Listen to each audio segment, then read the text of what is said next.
Hi friends, நான் இப்போ பண்ணிகிட்ருக்கிறது வந்து ஒரு எக்ஸசைஸ். இதோட பேர் வந்து அப்பர் லிம்ப் வெயிட் பியரிங். இது வந்து உங்களுக்கு கையை ஸ்ட்ரென்தன் பண்ணுறதுக்காக பண்ணுற ஒரு எக்ஸசைஸ்.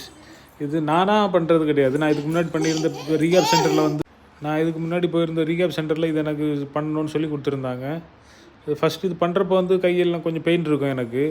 அது பண்ண உங்களுக்கு கை ஸ்ட்ரென்தன் ஆகி கிடைக்கும். இது பண்ணுறப்போ கொஞ்சம் பெயின் இருக்கும். இருந்தாலும் ஜோ பாப்பா வந்து இடையில வந்து இன்டர்ட் பண்ணுறதுனால அது எனக்கு பெரிய கஷ்டமாக தெரியாது. பட் இது பண்ணுறது ரொம்ப நல்லது ஆக்சுவலி. ஏன்னா இப்போ லெஃப்ட் ஹேண்ட் இஷ்யூ இருக்கிறதுனால அந்த கையை ஸ்ட்ரென்தன் பண்ணுறதுக்காக நான் இந்த எக்ஸசைஸ் பண்ணிகிட்ருக்கிறேன். இது ரெகுலராக பண்ணுறப்போ வந்து எனக்கு கை ஸ்ட்ரென்தன் ஆகி கிடைக்கும்னு நம்புகிறேன். ஷோல்டர் இஷ்யூ சரியாகிடும் நம்புகிறேன். நீங்கள் இது உங்களுக்கு ஸ்ட்ரோக் வந்தால் தான் பண்ணணும் இல்லை, இல்லைனாலும் நீங்கள் பண்ணாலும் உங்களுக்கு இந்த முதுகு சைடு, ஷோல்டரு, இந்த இன்னர் மசில்ஸ் எல்லாம் கொஞ்சம் ஸ்ட்ரென்தன் ஆகி உங்களுக்கு கிடைக்கும். Thank you friends.